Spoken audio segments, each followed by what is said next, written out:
Hello, everyone.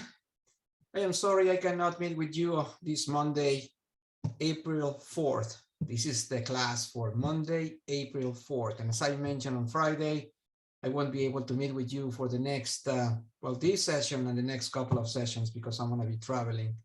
But I didn't want to get the class behind, and this is why we are recording this. The next three classes are going to be dealing with the next section in the outline that you can see in your syllabus. And this section involves three very important areas in Latin America: agriculture and farmers, that's one.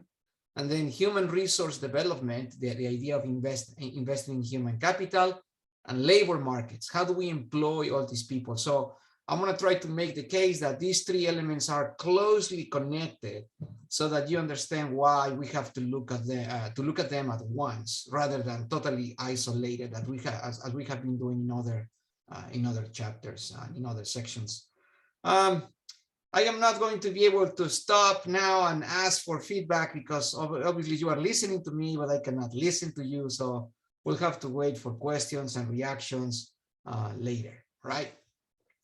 So I am going to start sharing my screen so that I can start the material. Okay, so let me move this out of the way. You don't see it, but I do. Okay, so like I said, agriculture and the peasantry, human resources development, and labor market. So let's start with number one, agriculture. In Latin America, like many other regions of the world, this is not unique to Latin America, but we are going to identify very unique elements, as you will see in a few minutes.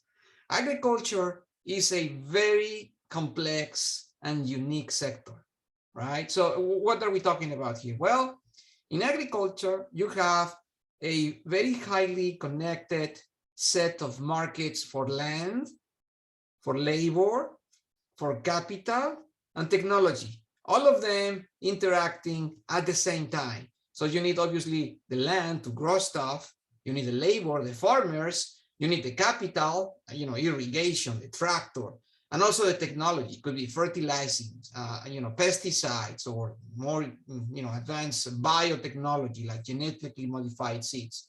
So all of these things are happening at the same time in a single location all throughout the world when we talk about agriculture.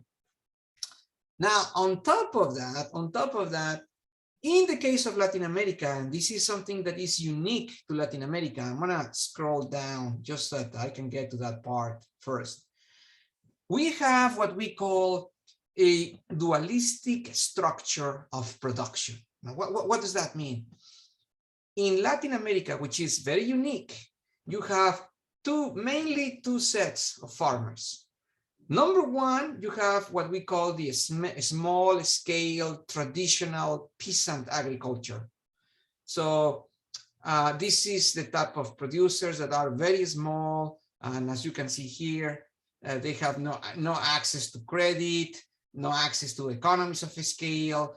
They have very, very important challenges to overcome: regulation, inspections. They have no access to marketing channels, communication channels, logistics channels, and of course, they don't have technology, and really, really in bad shape. The second element, the second type of agriculture, is what we call the large-scale corporate farming. Now, these are the guys that have access to everything. Many of them speak English, they have passports, they understand business, they understand risk, investment, they understand regulations, they have connections with the rest of the world, they have a good sense of what globalization means, so they can place goods produced in agriculture in this structure of large corporate farming anywhere in the world, right? So this dualistic structure makes agriculture in Latin America very unique, very unique. I'm going to come back to this one later, because this is going to be very important, because when you think about income inequality and wealth inequality, you have millions and millions of small scale farmers and just a handful of really, really, really large corporate farmers, right? So once again, this is an expression of that disparity that produces so much problems in Latin America. But anyway, let me go back to the beginning of the lecture here. So I'm on, I already covered this. I already mentioned briefly the second arrow. Now, number 3, agriculture, because of globalization, produces for both local consumption, but also international markets, right? Now, here is the challenge, especially for small farmers, guys. And I really want to emphasize this. I am going to repeat this in class once we are, face to face, because this is a key element. Let me highlight this. So the agricultural stuff that farmers produce has to be priced low enough so that they can compete internationally. So you cannot produce a banana and try to sell the banana for $1 a piece, because you can find bananas that are cheaper than that produced by other corporations. So you have to figure out a way to produce the stuff that you produce in your land. I'm talking about the small farmers, such that it's going to be competitive enough so that you can compete and place that banana or orange or whatever you produce at a competitive level in the international markets. But the price at the same time has to be high enough so that you make money, right? So here is the story of the Whole Foods versus the Walmart model. So if you think about Walmart, maybe the profit margin is not that high, very, very small profit margin, but they make all these millions and billions of dollars because of the volume, right? So the Walmart model is based on volume. Think about the Whole Foods model. The profit margin is way, way higher. And obviously they are not going to sell, millions and millions of tons of cans of beans, or millions and millions of detergent or whatever. The volume is small, but the profit margin is large. So you have these two models, right? In the case of agriculture, for small farmers, they have to figure out what type of model to follow. Large corporations, like large agricultural corporations, can follow the Walmart model. They don't need a high profit of margin as long as they can produce and sell tons and tons of pineapples, tons and tons of oranges, tons and tons of avocados. But for the small farmer, they cannot do that. They don't have enough land, they don't have the capital, they don't have a lot of things that large corporations do. And as a consequence, they have to rely on the Whole Foods model. They need to have a profit margin that is large. But when they do that, they have to charge a price that is probably not very competitive, and therefore the large corporations take over. Yeah. So this is important, guys, because, and let me read this. They must meet the need for low-cost national food security, as well as provide sufficient income for rural families. So yeah, they need to be able to produce at a price low enough to be competitive, but at the same time high enough so that they can earn an income for their families. This is a very, very complex problem that many farmers face every day, all throughout Latin America.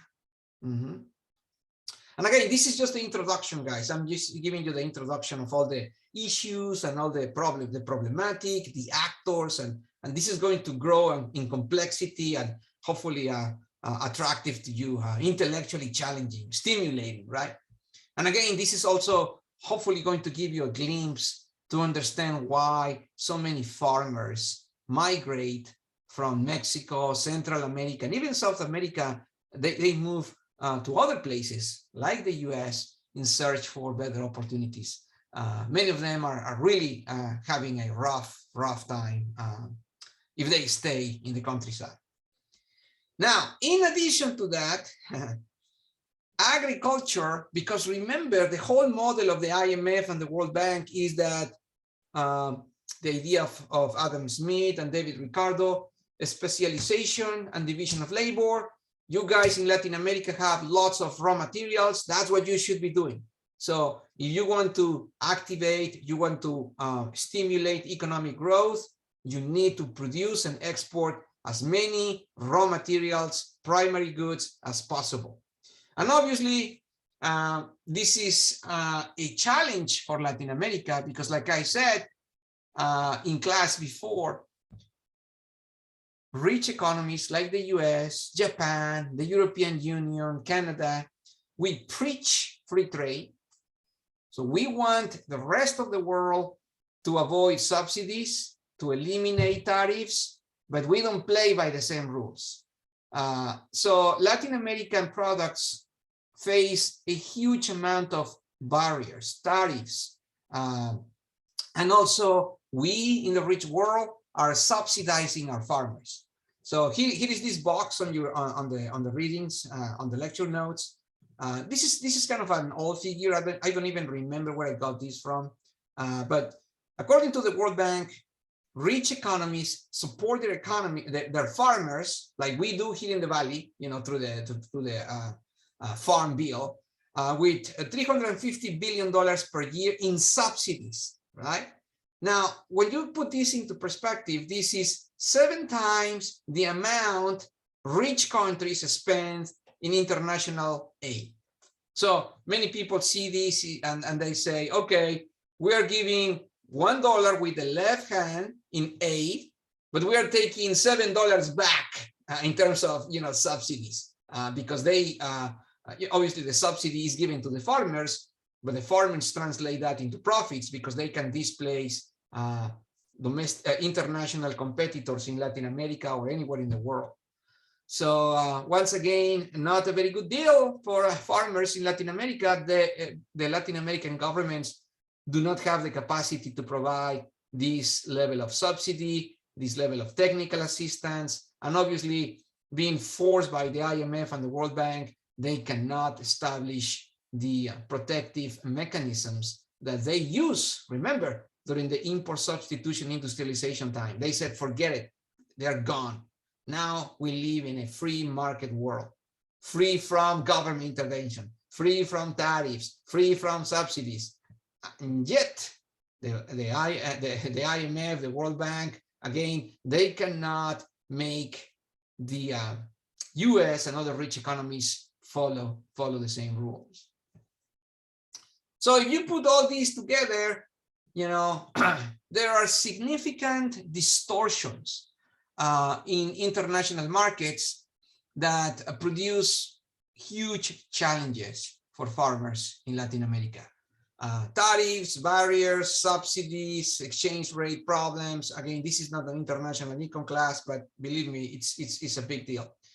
On top of that, I am going to show you some ideas about how, when small farmers are desperate to make a living, they implement irresponsible practices in their land that make the land to erode. In other words, the pressure to make money produces that farmers start practicing unsustainable unsustainable practices, right?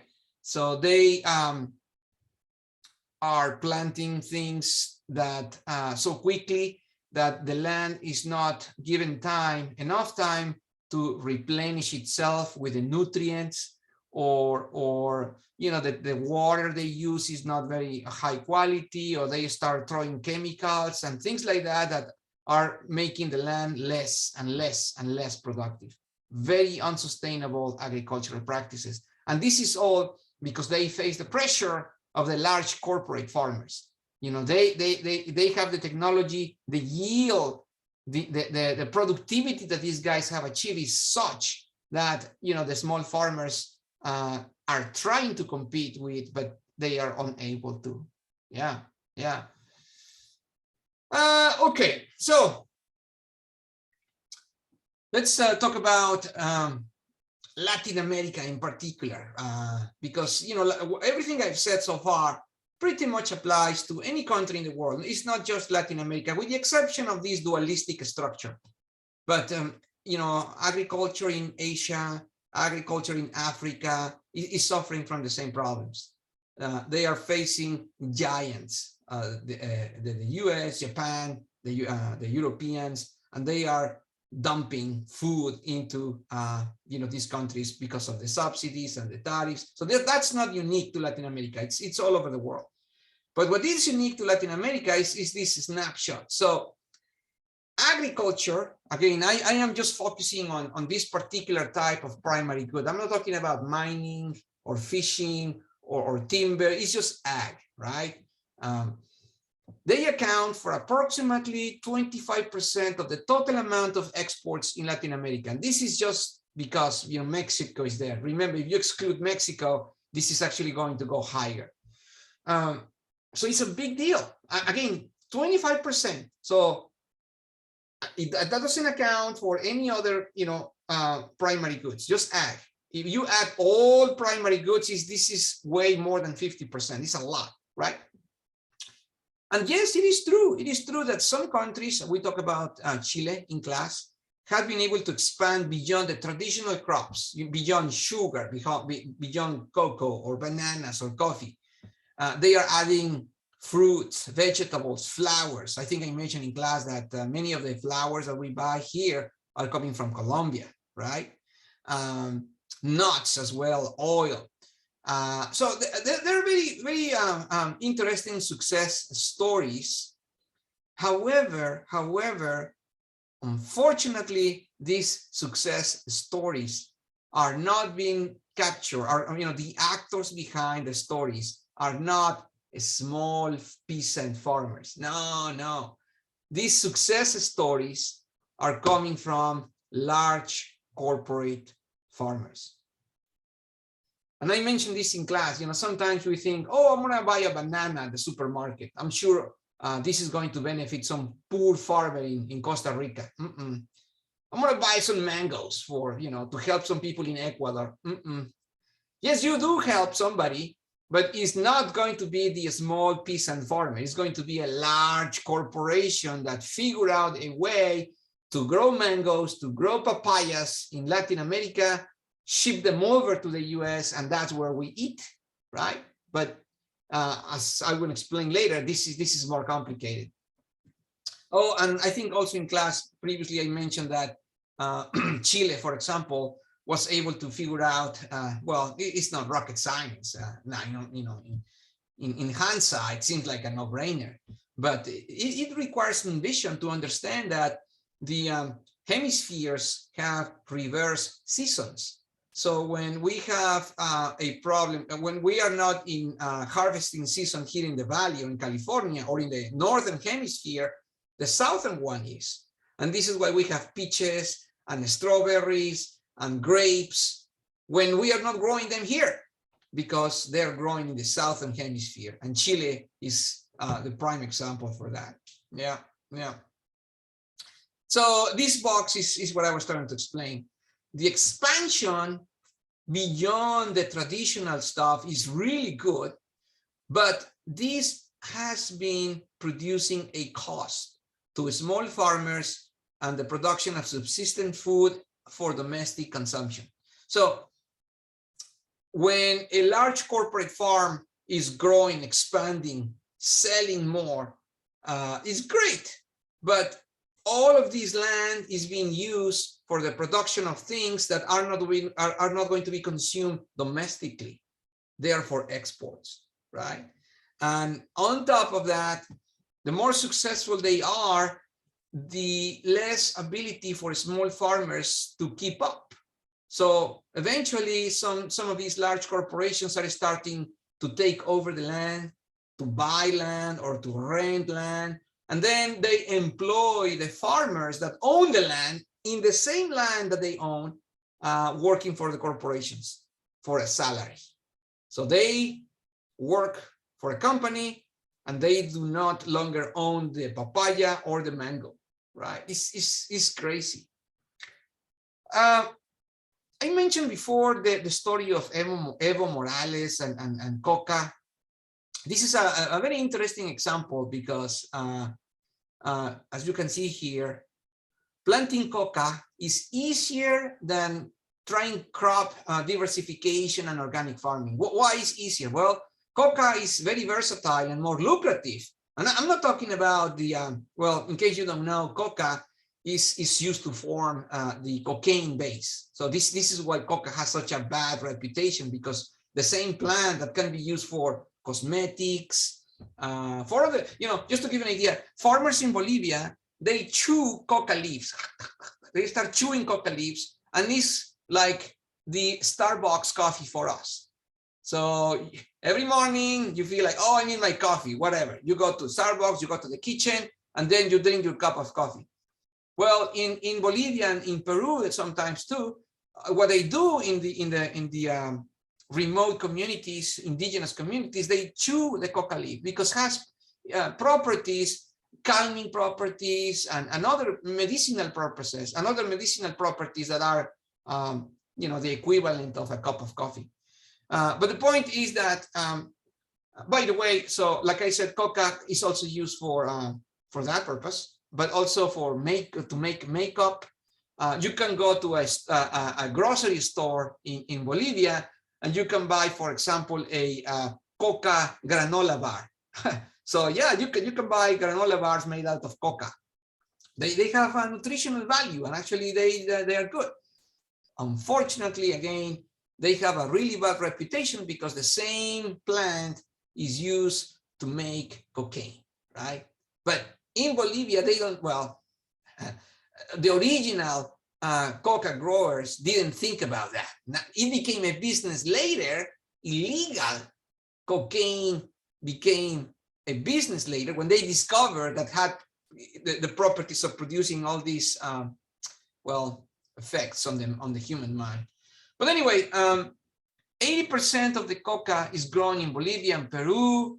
And the reason is that, look at this, earnings for coca range from 10 times that of cacao, 19 times of citruses like oranges or mandarins, and 91 times that of rice. So it's very lucrative, obviously, because the demand for coca is coming from legal sources, but also illegal sources. So you just produce the coca, you don't know what they're going to do with it, you just sell it. That's what happens after. That's not your issue.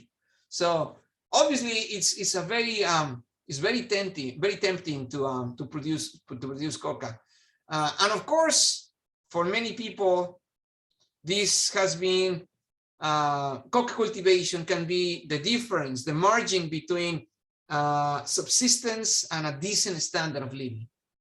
So it's not a surprise that they have a huge incentive to keep producing coca.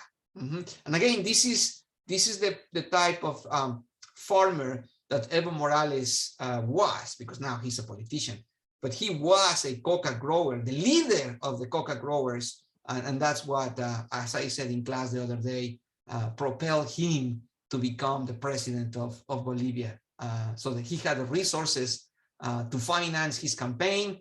He ran in a leftist platform and he won. He won in Bolivia. So yes, we get back to the story of the dualistic structure. Lots and lots of small scale traditional farmers and a handful of large corporate farmers. The small ones don't have access to credit. Financing is a problem. And I mentioned all that. That obviously the large corporate farmers don't have a problem with that. Now, it is interesting that in the 60s and in the 70s, the scholars of the time, They were fighting against each other because they didn't know whether they should characterize the farmers, the haciendas, the latifundios, as a feudal structure or as a capital structure, you know, who owns the land, who works for whom, all that type of conversation. Today, the debate today is not about that. The debate today is whether those guys are going to survive. Yeah. So, in case you don't know this survival element is at the heart of agriculture in Latin America, guys, because when rich economies start dumping goods in Latin America, and that drives small farmers out of business, it is very common that the first to leave are the males, young or middle-aged males. So I can take you to some towns in Mexico where we call this the feminization of labor, or the feminization of the rural areas, where 70%, 80% of the population in the town are females. All the guys, or many of the guys, left. And where did they go? Many of them are here, working on the fields in the Central Valley, or, you know, working in restaurants, or working at hotels, or labor here, but mainly farmers here. Because that's what they know, and that's where they come. This is where they come, because they know that farming here is a big activity, you know, picking fruit, working on the fields, right?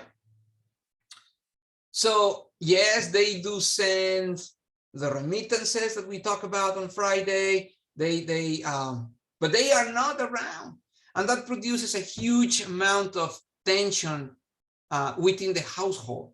There is significant amounts of family breakdown, because mom and dad or the family is not together.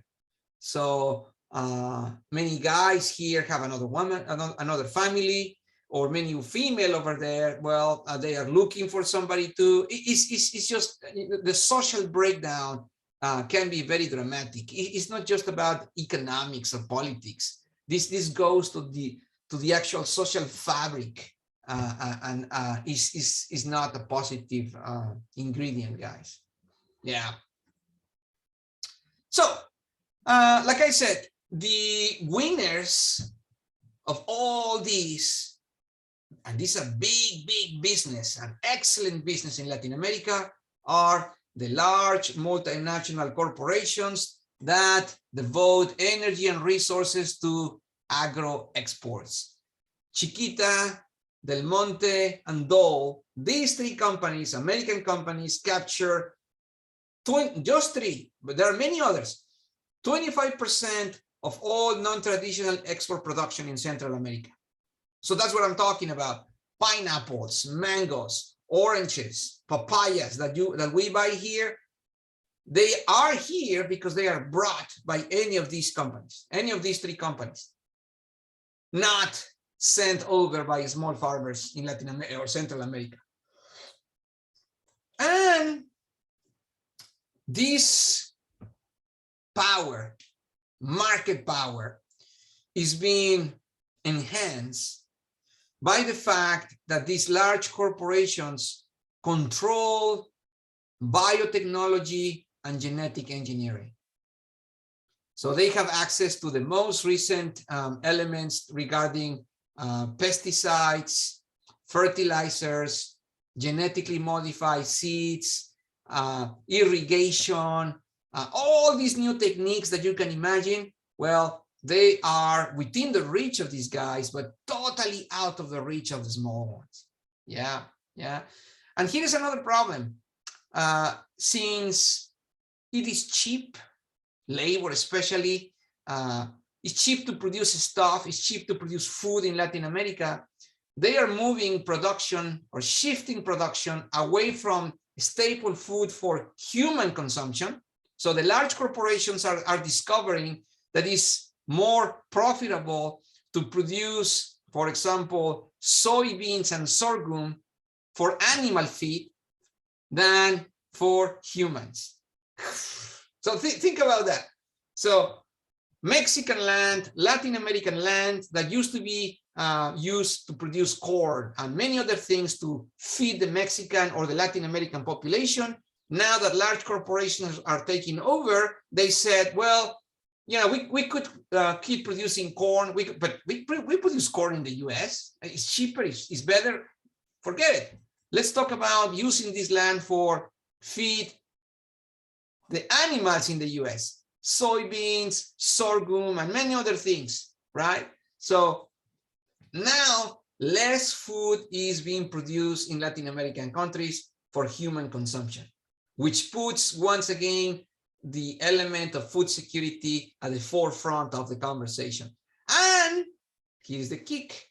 In addition to that, because of the lax regulations, remember this race to the bottom effect, the regulations about the environment, about the labor code, about a health code, and many other things, many of these large corporations are producing negative consequences for the environment. When they finish with one piece of land, they can move to the other, to the next, and to the next, leaving behind sometimes a path of destruction. But it's all in the name of business. That's what business are about. They have to make money. And of course, I already mentioned this, a wage labor system has been developed. Now, farmers work for these companies.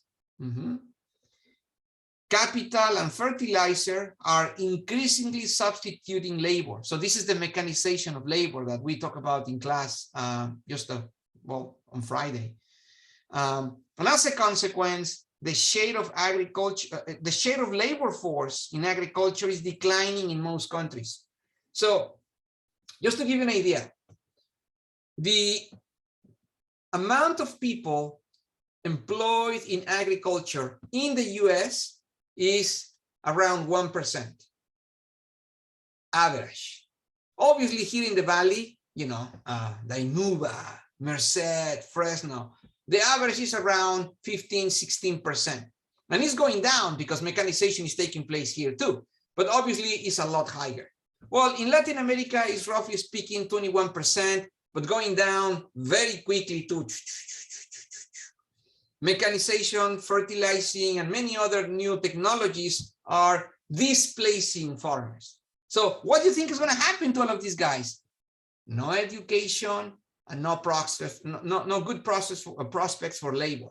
Now you hopefully you start to see why we need to discuss agriculture at the same time that we discuss human capital and labor markets, right? Because the question is going to be, or it is, what's going to happen to all of these guys? What is happening to them actually? This has been going on for many years already, and it's getting worse, and it will get worse before it gets better if it ever does, right?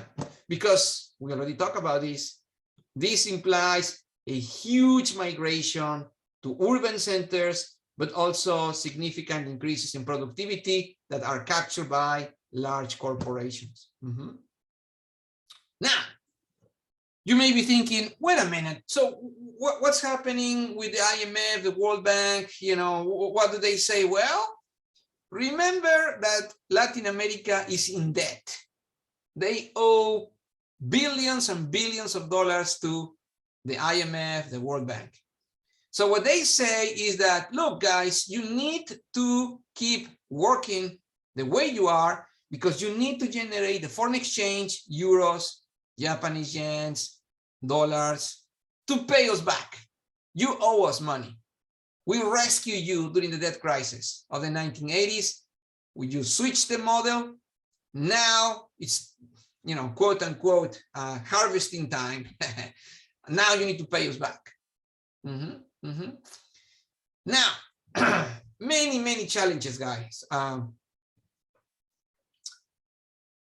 Food security. This is, again, a big deal in Latin America. I am not talking about food safety.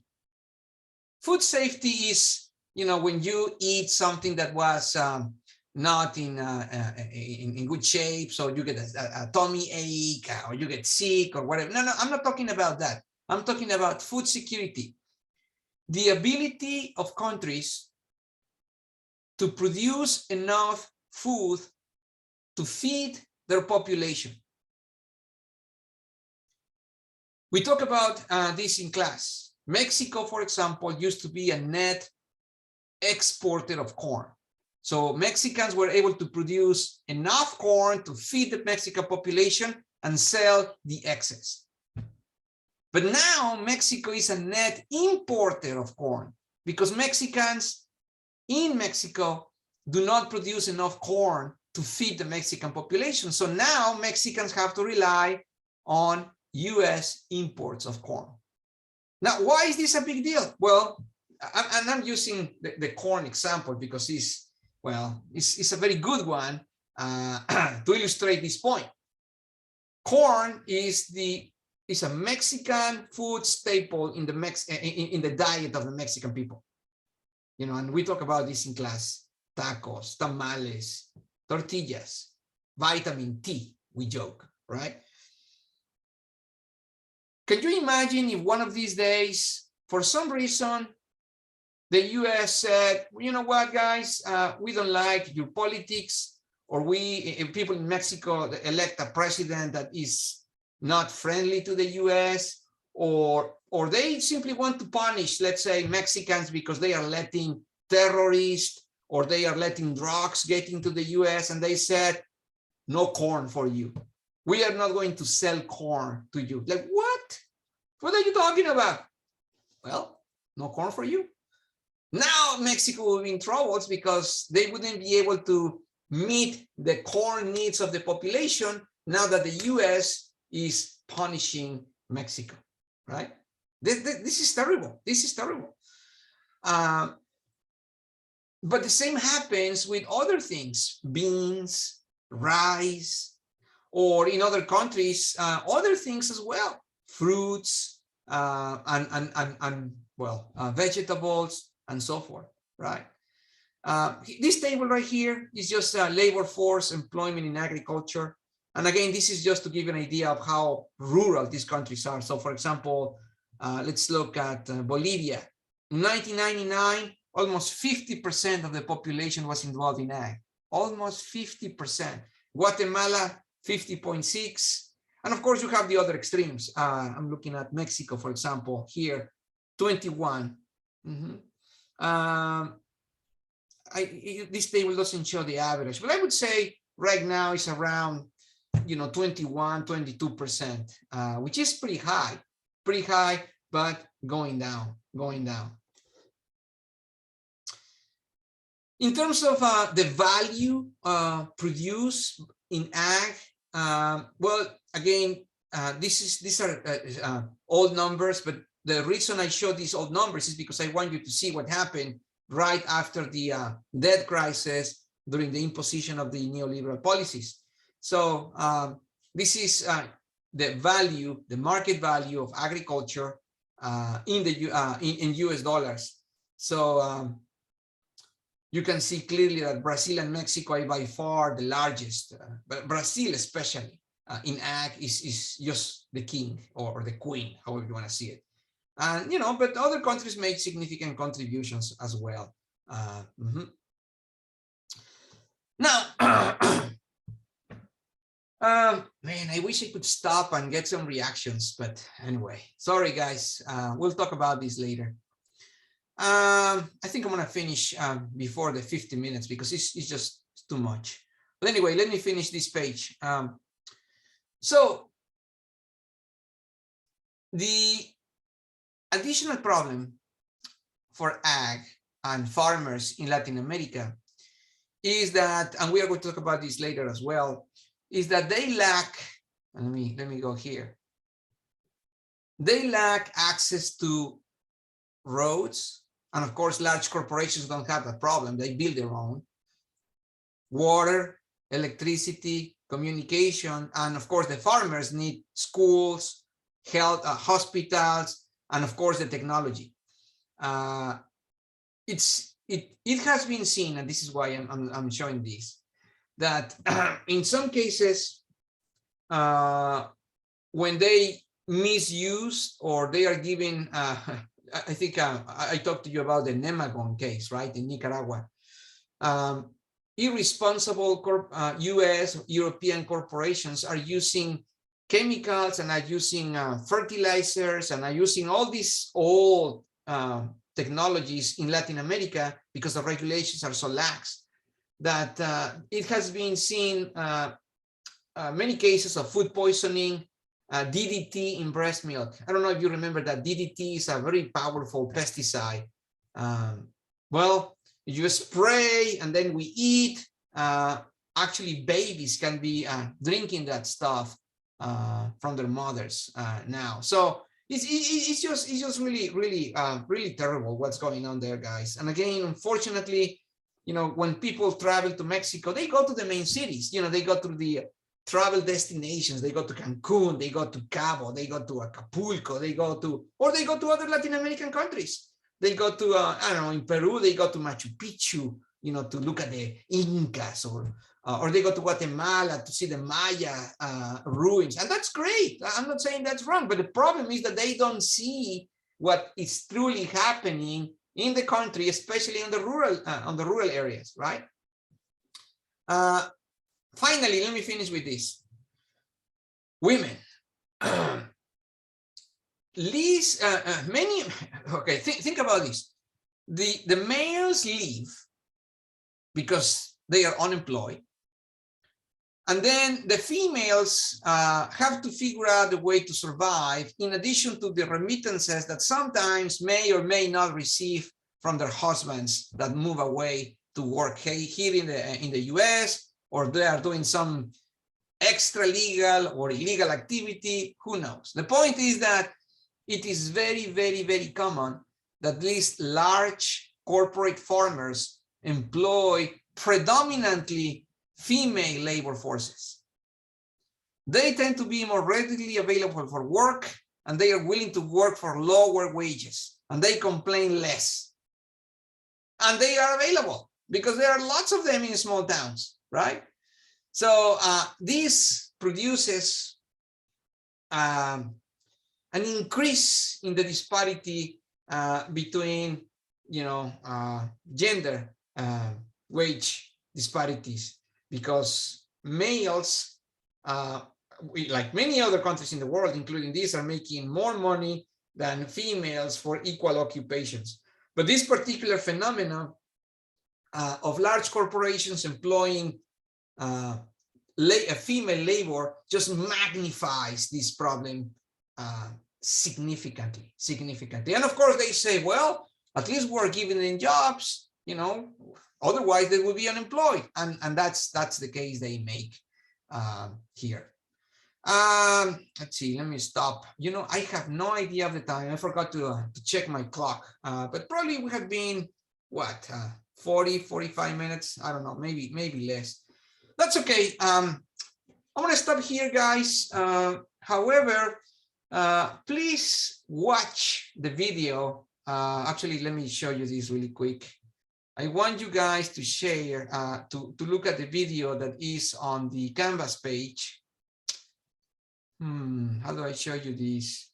But anyway, is this video that talks about NAFTA plus the US farm subsidies devastate Mexican agriculture. I think you can see this on the screen. Let me play just a little bit so that you see what I'm talking about.